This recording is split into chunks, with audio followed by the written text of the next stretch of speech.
Salutations to those who are young and young at heart. Oremi, Madamfo. Enyi, Salam alaikum. Hola, buena gente. Bonjour, legend. Linja, Dumelang. Murigaboto. Muliwanji. Murigaboto. Makadini. Karibu. Mwakaitawani. Munotambere. Welcome to Blackview SDA online platform. This is a place where your soul will find rest. Did you know every Wednesday and Friday at 6:15 p.m. we have consistent midweek prayers? Not only that, during the day from Monday to Friday, if you need a soulful song, please tune into our platform and indeed you'll find rest for your soul. On Sabbath, which is Saturday, we have services from 8:30 right up to 6 p.m. What do you expect to find?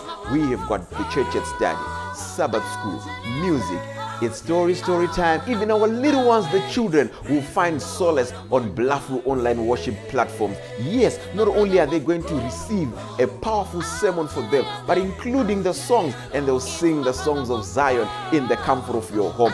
Yes, you are waiting for the power hour as we receive the beautiful words, the wonderful words that come from the Word of God. In the afternoon, we have got powerful discussions, not only for the young, but even for the old, as we prepare this journey on this planet Earth before the sundown.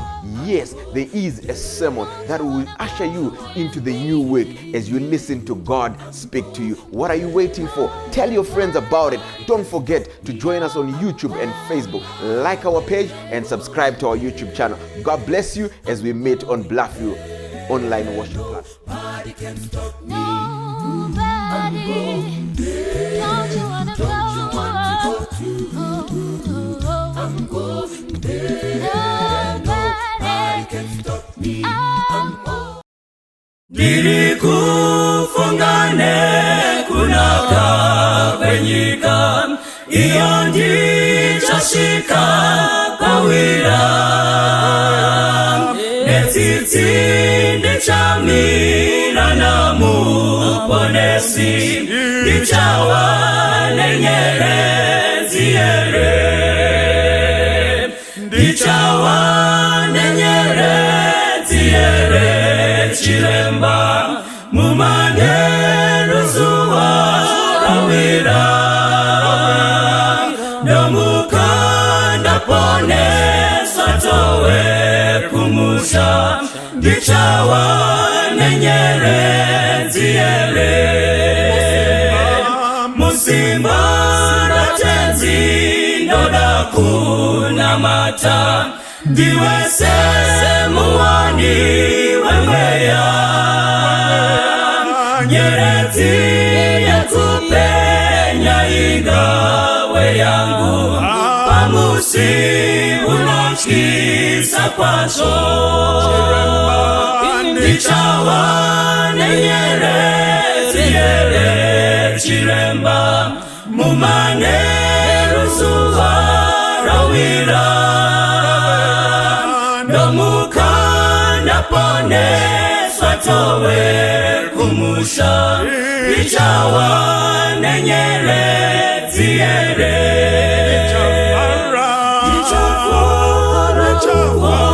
na ususu wa Jesu nomupa rukuzo narini Shichandi fatamu mushawe ndarama kutindi kawana nyerezi chiremba nichawa nyerezi yere chiremba mumane rusuwa rawira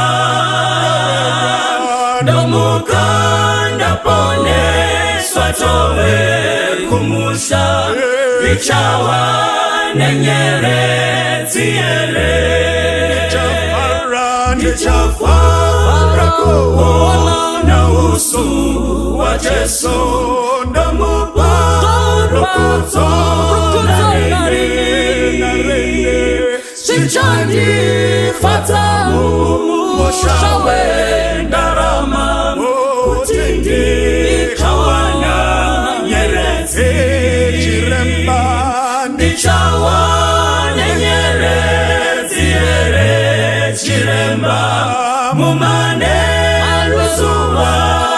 rawira ndamuka ndaponeswa towe kumusha ndichawa lenyerezi ere ndichawa lenyerezi ere chiremba mumane ruzuwa rawira ndamuka ndaponeswa towe kumusha ndichawa lenyerezi ere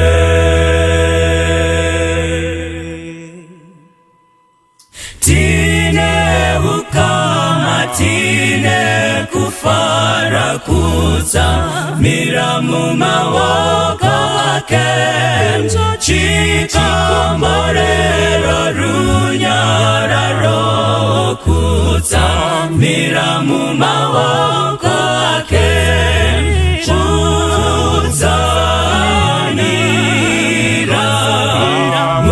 mawoko ake Jesu kuzamira mumawoko ake a Jesu kunodzatira kufamba mzira kuzamira mumawoko ake nzira yapenya zuwa nezuwa kuzamira mumawoko ake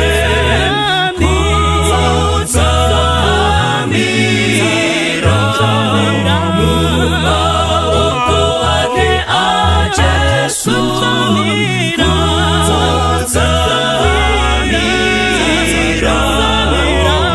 mumawoko ake a Jesu chinji ndinozvane kutizira kutsamira mumawoko ake gerunyararo ndenzi wapedyo kutsamira mumawoko ake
Toda kutenda Mwari watitendera kusangana nyama nemweya zviri pamwe chete. Toda mupa mbiri nerukudzo nekuti zvakafanira iye.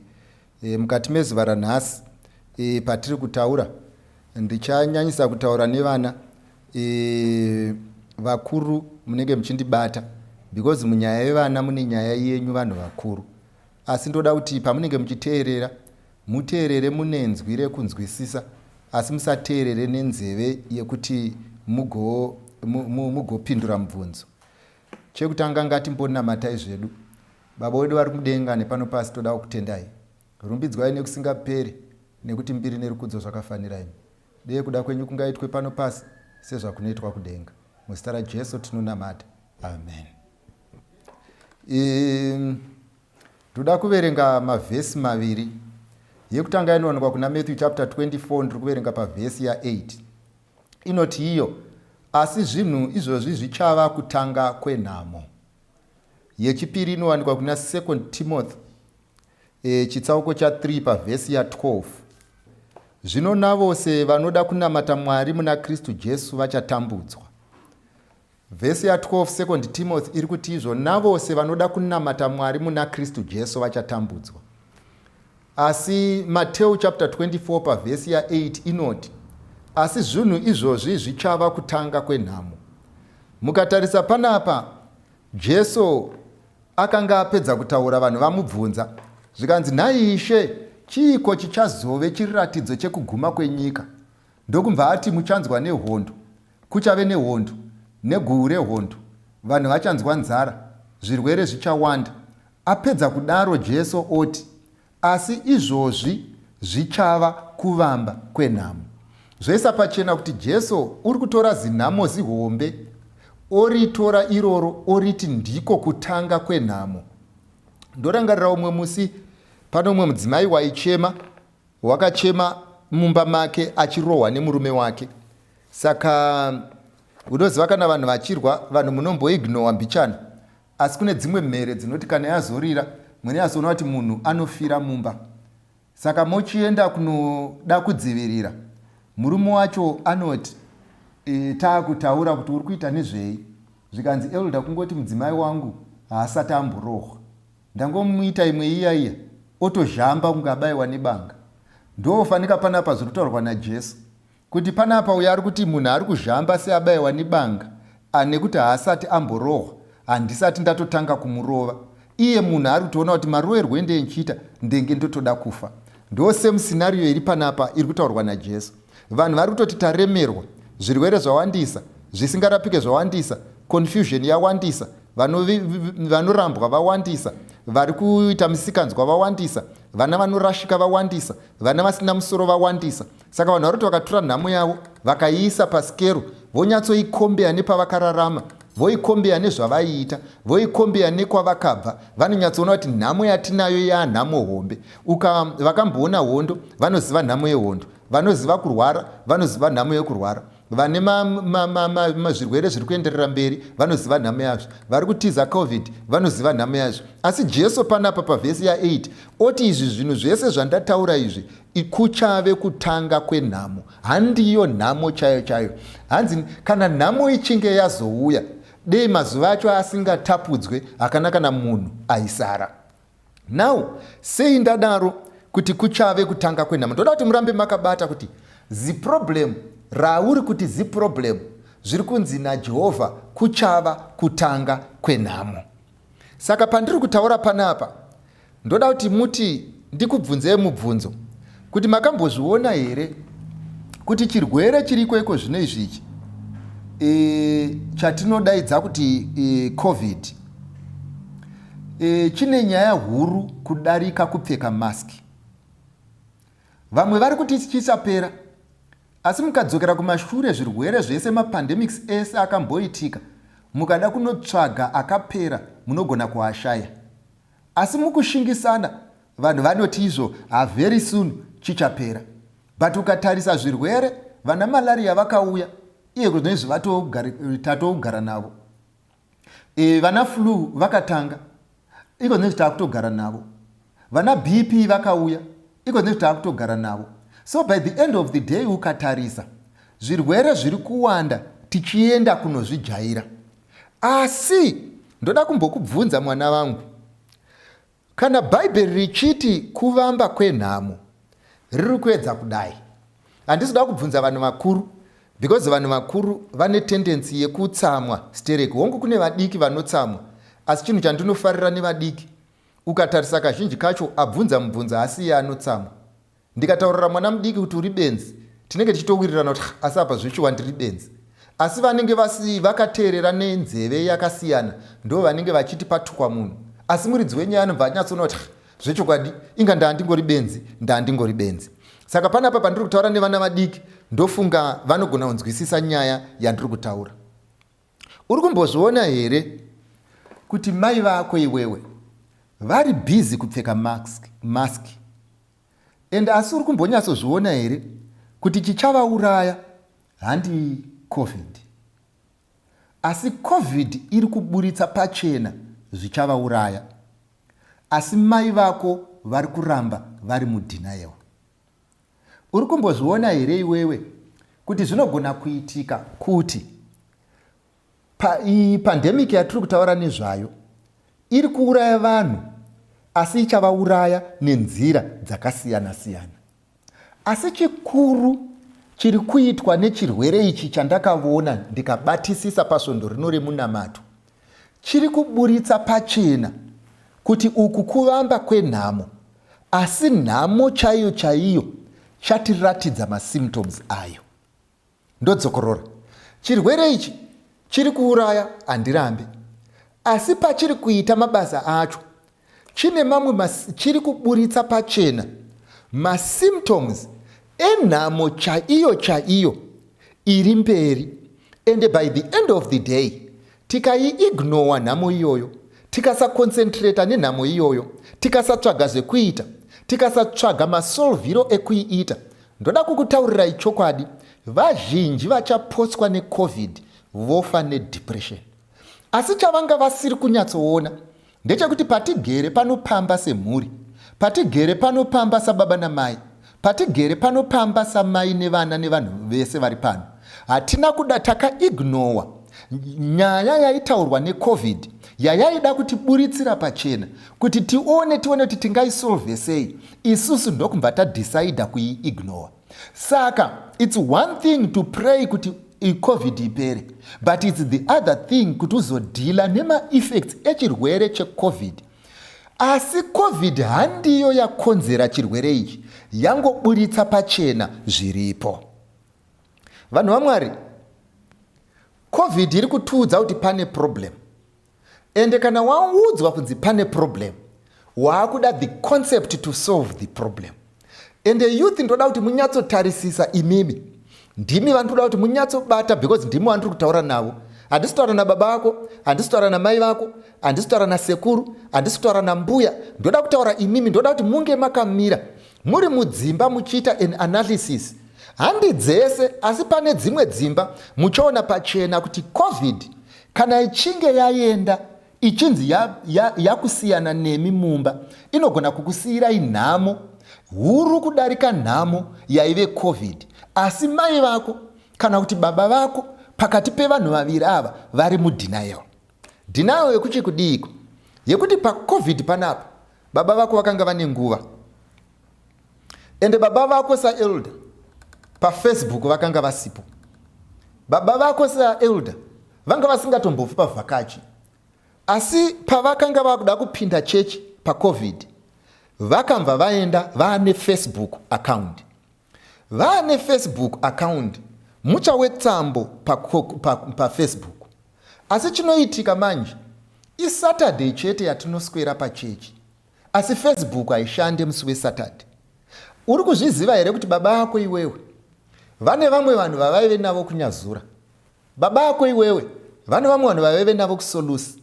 Baba ako iwewe vane vamwe vanhu vakasenza navo kuDelta? Baba ako iwewe vane vamwe vanhu vakasenza navo kuBlue Whale?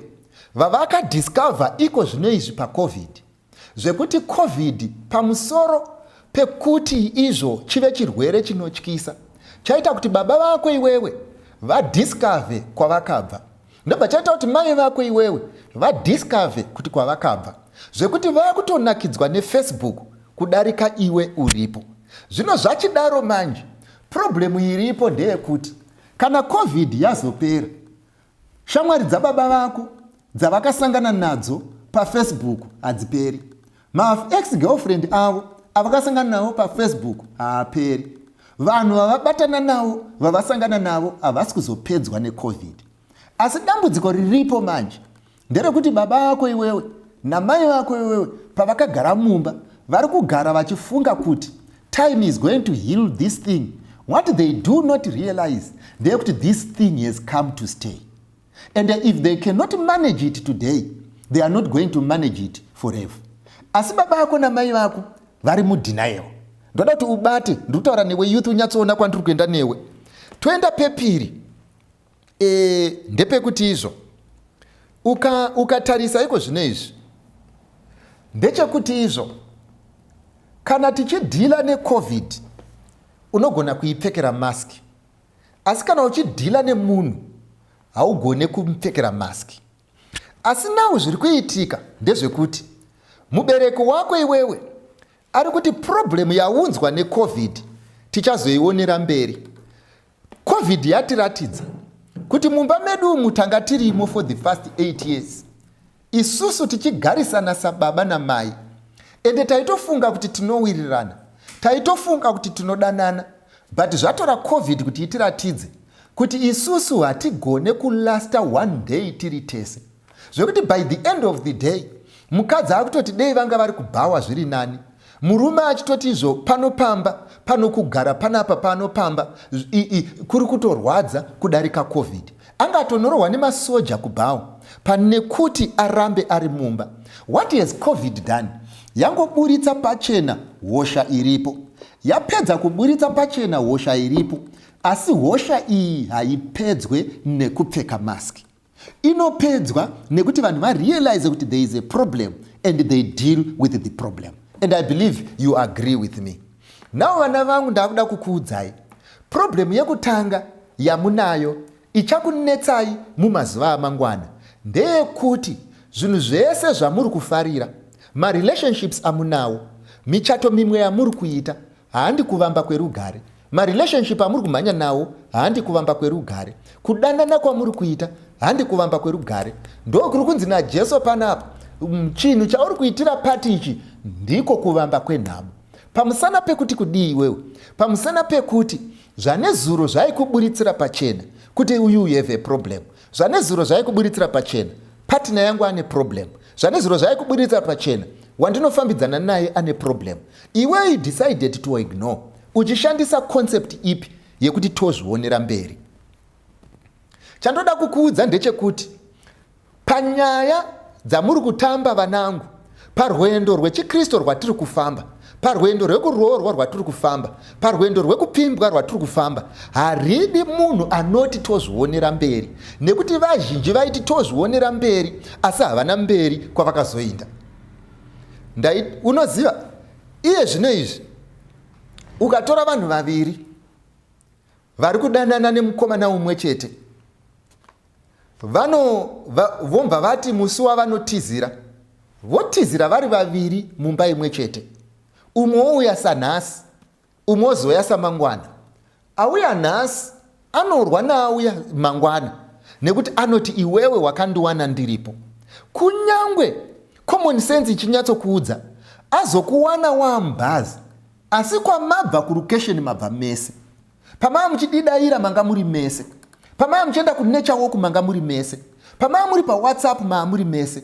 Pamaya muri murelationship maa muri mese. Iwewe waiti tozozviona mberi, nyaya iyi ndogona kunoigadzirisa. Asi chandoda kukuudza ndechekuti kana muchinge masvika mberi uchatanga kurwisana nezvazuro sezvinonzi ndezvanhasi. Ndo zviri kunzi neBhaibheri, paunenge waamumba your first day in marriage, paunenge waamumba your first honeymoon in marriage, paunenge waamumba your first week in marriage, issue inenge iripo, the first issues that will come to fight you ndedziya dzawakasiya kumashure uchiti todzionera mberi. Maissues anonetsa mai vako ndavakasiya achikura vachiti toaonera mberi. Maissues anonetsa baba vako ndavakasiya achikura vachiti toonera mberi. And unfortunately, vanhu vese tine chirwere ichi. We postpone what we must do today to tomorrow as though tomorrow is haina its own problems. And ndo challenge yamunayo youth ndeyekuti izvo you postpone a lot of things, you don't act upon a lot of things, you ignore a lot of things, you don't put into consideration a lot of things. Unonyatsozviziva ende zviripo, you do not consider. You believe tomorrow you will be a superman to solve that which you cannot solve today. Ndosaka Jesu ari kuti hausi kuzviona here kuti izvo kufara kwako kwauchaita mberi kuchave kuvamba kwenhamo. Kana pane chinhu Bhaibheri rangu chairo rinoti iro, usaise kutenda kwako pamunhu. Imwe vhesi yobva yati ane nhamo anoisa kutenda kwake mumunhu. Yairevei? Yaireva kuti munhu, chinonzi munhu unochiziva iwe, haudi kutsanangurirwa nekuti iwe uri munhu. Chinonzi munhu unochiziva iwe, maweakness aso haudi kuudzwa nekuti iwe uri munhu. Chinonzi munhu unochiziva iwe. Haudi kuudzwa kuti munhu anoreva nhema noti iwe uri munhu. Chinonzi munhu unochiziva iwe. Haudi kuudzwa kuti munhu anogona kudanana nevakomana vaviri nguva imwe chete noti iwe uri munhu. Chinonzi munhu unochiziva iwe. Haugone kuudzwa kuti munhu anogona kunyepera kuti anokuda asingakude noti uri munhu. Munhu hazvireve chinhu chepa next door. Munhu zviri kungonzi search your heart. You realize kuti izvo iwewe uri munhu. Zvauri capable of doing nemunhu anozviita. So by the end of the day, iwewe boyfriend yako kana girlfriend yako might know the best of you, which is only a pose that you did for a photo. But what one does not realize, every photos of life hauzomiriri kupoza, dzinorwadza ndedzaunotorwa usingazivi, nekuti idzodzo ndo dzine kutsanangura kuzhinji kunoda kuitika. Saka chinonzi munhu unochiziva iwe, but unfortunately you believe kuti zvinochinja. Iwewe unonyatsozviziva. Pawakarambwa naGeorge, it took you months kuregedza. Nanhasi uchiri kungomufunga. Iwe unozviziva iwe. Pawakaramba Joyce, zvakakutorera makore kumukanganwa. Nanhasi uchiri kungomufunga. That's why wakamuchengeta sechamwari yako. Asi iwe unozoti kana waona dambudziko mune umwe munhu, listen carefully.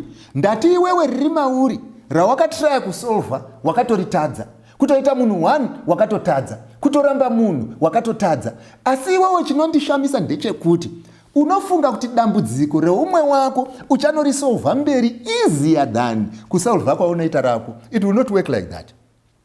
This is the first challenge that you will meet tozonozviona mberi. Ndoda kuti umake urangarire zvandiri kutaura tozozviona mberi. Ogara pasi onyora mudhayari zvinhu zvingani zvawakati tozozviona mberi. Ticha aita akamira kumberi achiita maths otadza kupika concept waiti ndozonozvionera kumba ukazonozviona. Unonyatsoziva kuti zvinhu zvizhinji zvawakati unozvionera mberi hauna kuzviona, asi unongofunga kuti pachinhichi uchanozvionera mberi. It's time to wake up. What you ignore today, you are not going to solve tomorrow, but it is going to come. Say enemy to be fought, and you will fight and never win because mavambo enhamo. Number 2, mukatarisa chepiri chamunacho problem.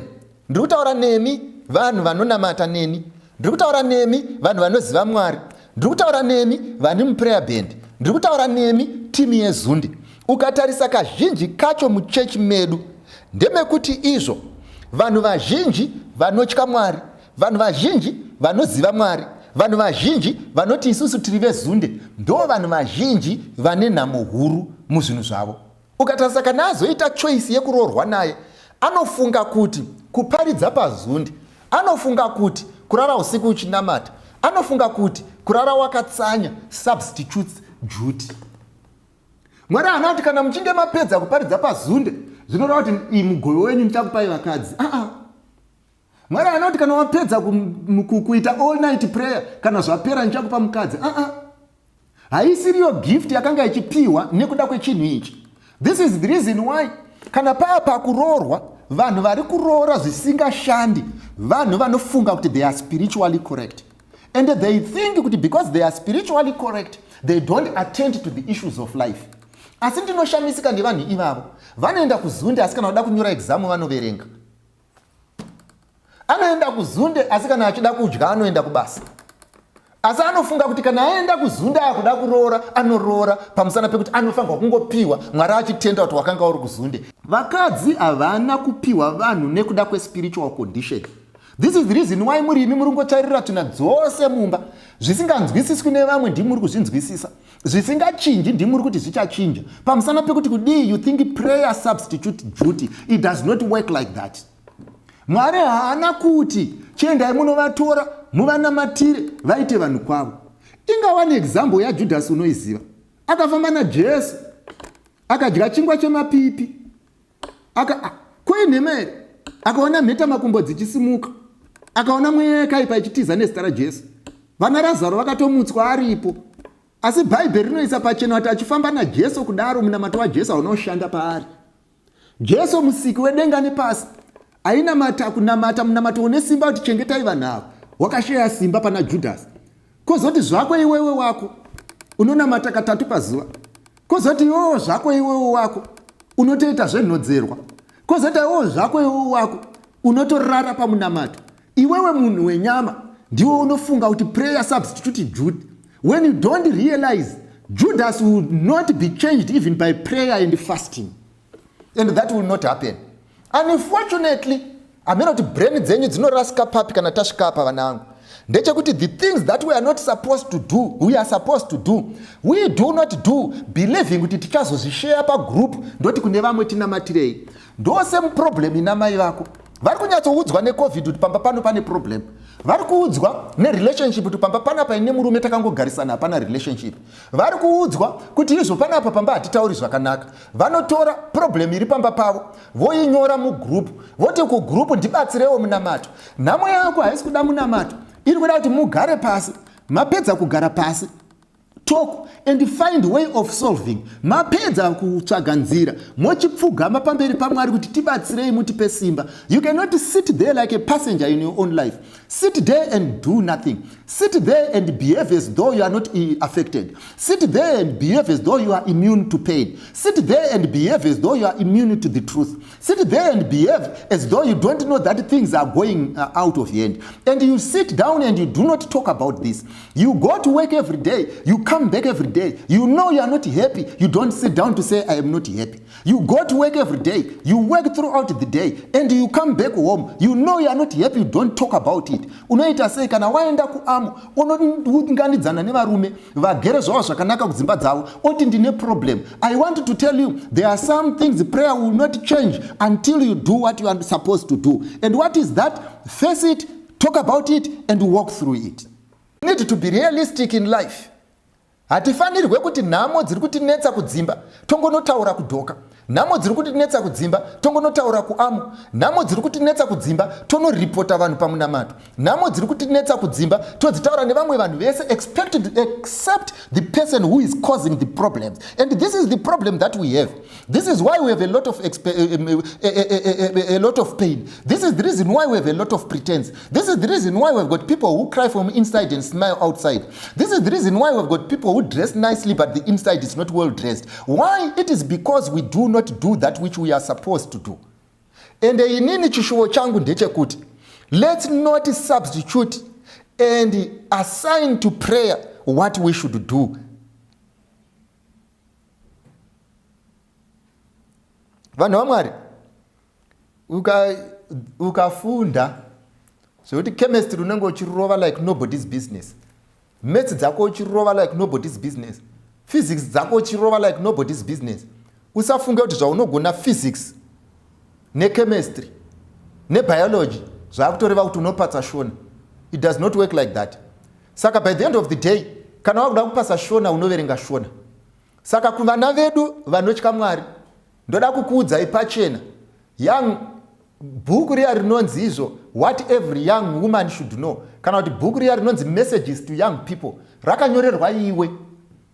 Kana wapedza kuverenga chiprofita chaDhanieri, wapedza kuverenga chiprofita chazvakazarurwa, wapedza kumira papulpit uchiparidza, chenda unozviparidzira from young woman, uzive what is expected of you.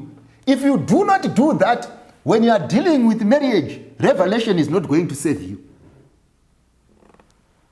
Chepiri ndechekuti izvo imwe problem yatinayo ndeyekuti there are so many young people out there who tell themselves we are going to fight until we win. Ntaura kuti inini ndinorwa kusvikira ndahwina. Vanangu, look at me. Musatsamwire TV haisiri ne problem iko zvinezvi ndini ndiri kutaura. Ndati zvinhu zvako zvese unoda kurwa kusvikira wahwina. Zvekuti even pamusikana nemukomana you are even competing. Zvekuti kana uchinge wapedza kuwina, you want to take it as a trophy. Fight until you win. Worse, kana uri a young woman replacing another young woman. Handisi kutaura vanhu vakaroorana. Ndiri kutaura mukomana nemusikana vanga vachidanana.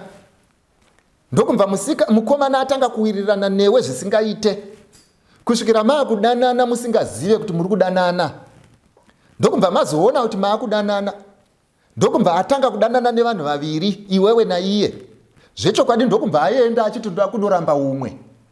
Iyoyo ndo ndinoti izvo, especially when a young woman replace another young woman. problem inoitika murelationship yakadaro yahuma ndeyekuti you will concentrate too much on the fight, you will concentrate too much on winning, you will concentrate too much on beating the other party, you will concentrate too much on beating the other lady, you will concentrating too much on being the first one, and you forget to concentrate nekuverenga chikwangwani chebhasi. Mozoti kana wapedza kupushira umwe munhu panze nekumukanda pamadhaka nekumurova zvibhakera nekumusiya akafenda, unopinda mubhazi wanike bhazi rawaifunga kuti uri kuenda kukadoma rakuenda newe kwachivi. Zvachidaro manje wamubhazi meozorealize kuti no, munhu uyu haanakidze mhani, and he was not worth the fight that I gave. So by the end of the day, people who are fighting too much to remain in a relationship, people who are fighting too much to remain with a boyfriend, people who are fighting too much to remain and to get married, those people who are fighting too much, what you will win is the fight, but not the heart of that whom you are fighting for. And mark my words, ndaitaura nechimwe chidhakwa ichi zvachakaita rimwe zuva, chakaenda ndokunorovora, chanorovora, chakaenda ndokunonyenga musikana, chanyenga musikana, chaidanana naye, ndokumva kwazouya umwe musikana ndomva akudanana navo. Saka akudanana navo ndokumva akazomitiswa, because method yakashandiswa nemasikana ndeyekuti uyu akafunga kuti akamitiswa anenge ahwina nyaya. Akazomitiswa ndokumva apinda pamba, and you know what, akanga asina kumitiswa ndokumva auyawo. Saka auyawo ndokumva akanga asina kumitiswa azoenda. Now ndakutaura nemunhu uyu rimwe zuva anonditi izvo, every day pandinogara mumba, hanzi izvo I always think, feel and dream kuti muupenyu hwangu huchazonyatsotangisa. Atori nemunhu ari mumba, atori negere nemukadzi agere mumba, asi every day of his life anorota aroora mukadzi, anorota awana anoda, anorota ane umwe munhu asiriye, ari kunyatsoona upenyu huchitanga kunyange hwakatanga. Why? Pamusana pekuti you were too busy fighting with each other and you forgot to win the heart yemunhu waugere naye. Saka vanomutoda kukuudzai, if you have been fighting too much to remain in a relationship, very soon you will realize the fight was not worthy.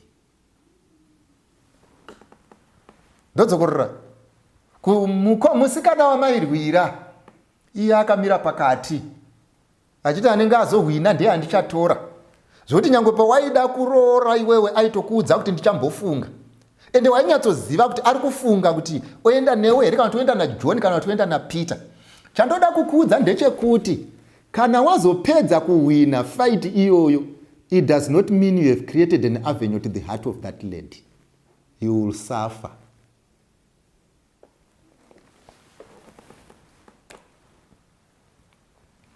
Kozova pane vamwe vagere vanogara vachitaura vachiti izvo vanoda palatable advice. Hakuna chinhu chinonzi palatable advice. Ndo chokwadi chandoda kukuudza.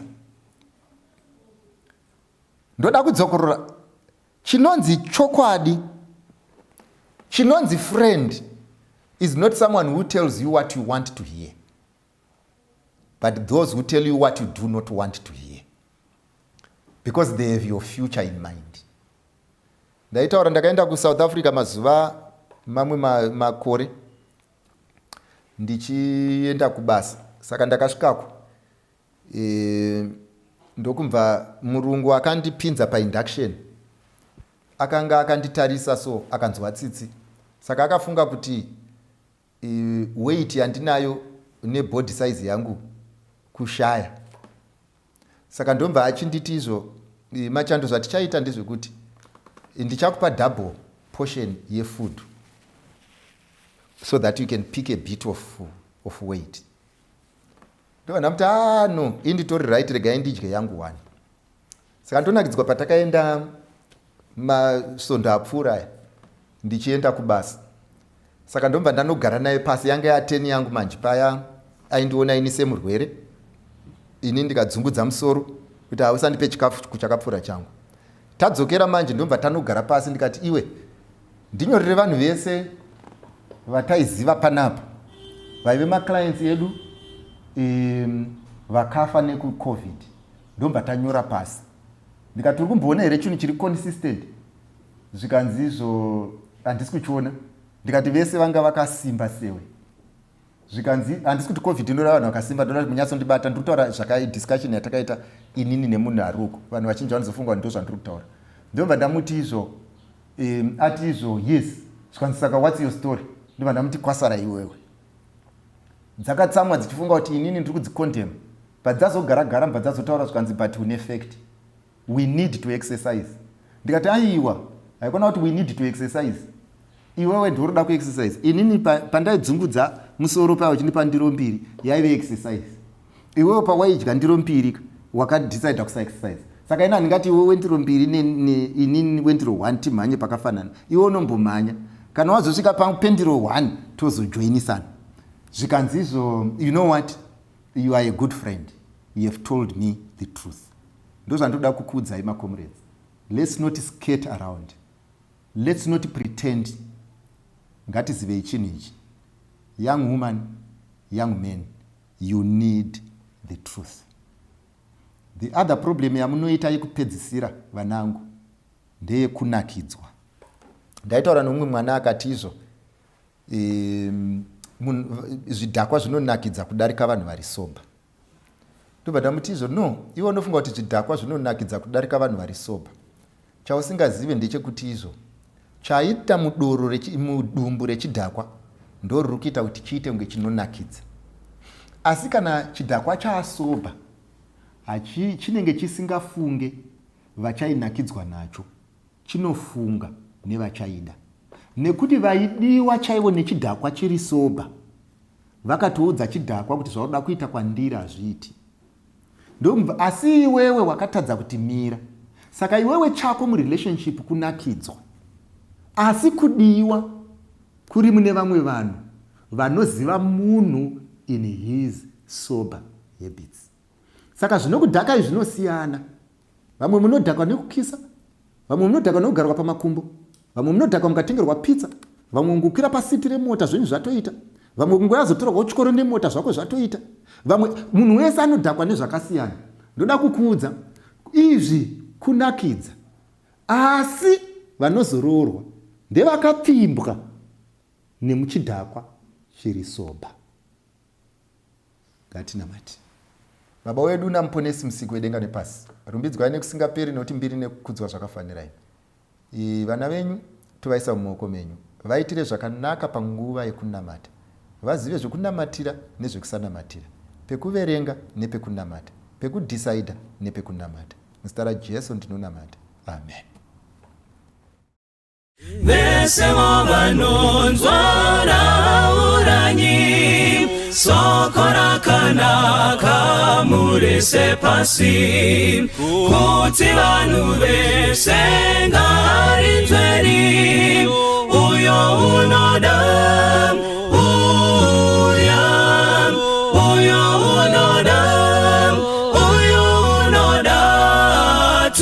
masoko pagomonemikana baba wadikanwa ari kudaidza uyo unoda uyo unouya nasi uya pinda pamusiwo wazarurirwa Jesu ndiye nzira yeidiyega uyo unoda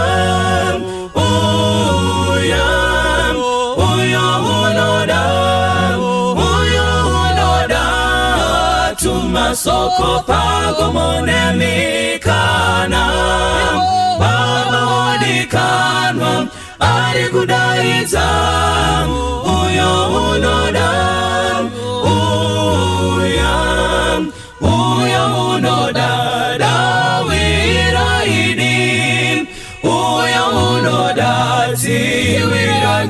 Iswi uyo unoda upenyu darini uyo unoda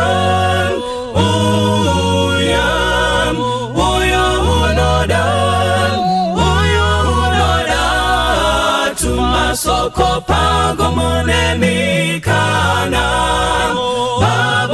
odikanwa ari kudaidza uyo unoda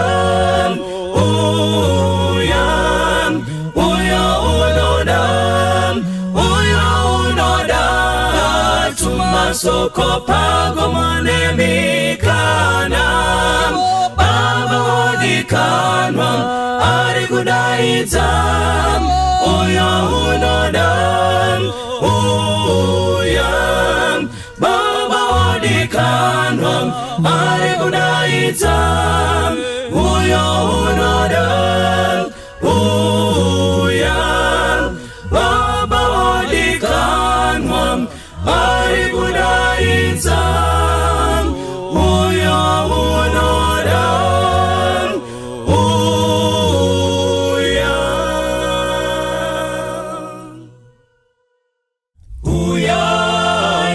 uyai mese munodisa tenzi tinoimba rwiyo rwake tinoimba rwiyo rwake nekumira pedyo nechigaro chake Yesu toyenda kumusha musha wa Mwari kudenga tinoyenda kuzioni kwakanakisa kwa Mwari tese tinoimba tinoziva Mwari tiri vana vekudenga tiri vana vekudenga totaura idi totaura idi toyenda musha wa Mwari kudenga tinoyenda kuzioni kwakanakisa kwa Mwari tinofara pano geza Mwari tisati tasvika apo tisati tasvika apo musha weZioni musha weZioni toyenda kumusha musha wa Mwari kudenga tinoyenda kuzioni kwakanakisa kwa Mwari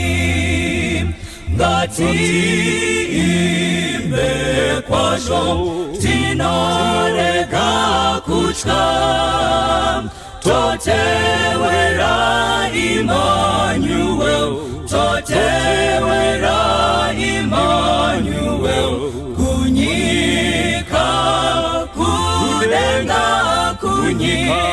kudenga toyenda kumusha musha wa Mwari kudenga tinoyenda kuzioni kwakanakisa kwa Mwari toyenda kumusha musha wa Mwari kudenga tinoyenda kuzioni kwakanakisa kwa Mwari tinoyenda kuzioni kwakanakisa kwa Mwari tinoyenda kuzioni kwakanakisa kwa Mwari tinoyenda